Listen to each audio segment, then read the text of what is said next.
Ladies and gentlemen, my name is John Bain. You know this is serious if I'm using my real name. In 2014, I produced a short video on the importance of net neutrality. The fact that I'm having to talk about this again in 2017 is frankly ridiculous. But unfortunately, the FCC in the United States is in the process of attempting to once again abolish net neutrality. They're doing it with the unbelievably dishonestly named Restoring Internet Freedom Act. Unsurprisingly, to a lot of you, you will probably realize that that act does the exact opposite of what it claims. This very short video is to give you a quick primer on what net neutrality is and to explain it to those who don't understand it and to be shared with perhaps friends, family members and colleagues that are also not aware of why this is a problem.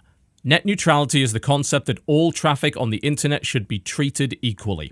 At the moment, the concept of net neutrality is protected under the so-called Title II designation, meaning that it is classified as a utility.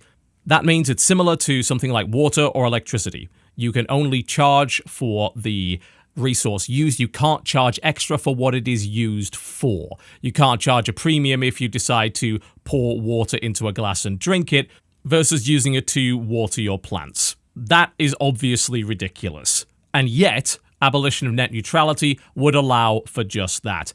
The only people that the abolition of net neutrality benefits are the ISPs, large corporations that stand to gain financially and, of course, constrict and strangle their competition.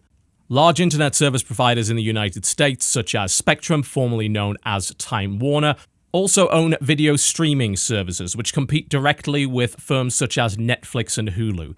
If net neutrality were abolished, these firms would be able to slow down their competition to the point of making them unusable, forcing their customers to instead use the Spectrum-owned service. This is anti-competitive, it is monopolistic, and it is against the principles of the free market. It is universally bad for you, the consumer. There is absolutely no upside to this whatsoever. Were net neutrality provisions repealed in the United States, internet service providers would have the ability to charge you extra to access your favorite websites. If you chose not to do so, they could slow them down to a crawl. If that wasn't reason enough to support net neutrality, think about the wider implications. Slowing down and crippling access to websites can be used as a tool to suppress free speech. It can be used as a tool to manipulate public perception.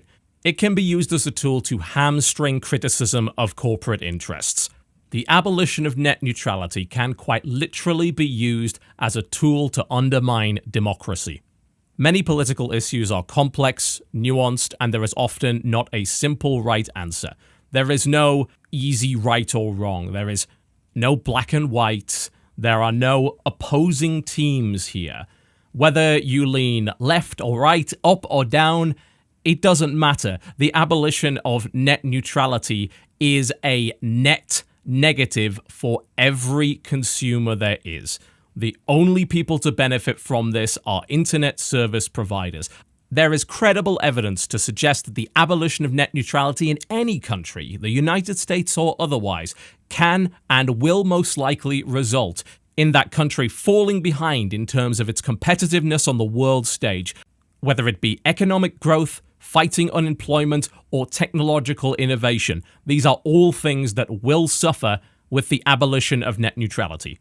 Regardless of your political orientation, unless you happen to be the CEO of a large ISP, you will suffer if net neutrality is abolished. Over the last few months, the large corporations that do oppose net neutrality have been ramping up the propaganda, astroturfing, and shilling efforts. During the FCC's public consultation period, the website was flooded with identical comments accompanied by obviously fake names. The FCC received over 128,000 identical anti-net neutrality comments. While it is entirely possible that some people have been misled into believing that the Restoring Internet Freedom Act actually does that thing, the vast majority of these comments were posted by bots. Comcast attempted to aggressively shut down the site ComcastAstroturf.com with a cease and desist order. Make no mistake about it. These large corporations are actively fighting to take away your rights, to take away your freedom, to inconvenience you, and to charge you more money for the same service you are currently getting now. This is not a partisan issue. This is an issue of consumers versus malicious corporate interests. July the 12th is the Net Neutrality Day of Action, and yes, there are things that you can do to help. I've included a list of links in the description below this video, which includes sources that back up everything I've said today, as well as methods to easily contact US Congress members and the FCC. Make no mistake about it, folks, this is a battle for the future of the internet as we know it. I've turned off ads and monetization on this video so that I can, in all good conscience, tell you to share this with as many people as possible. Regardless of whether or not you live in the United States or you don't, this is going to be an issue for you one way or the other. It's important to raise awareness, it's important to educate, and it is important that the astroturfing efforts and dishonest behavior of major corporate ISPs are not left unanswered.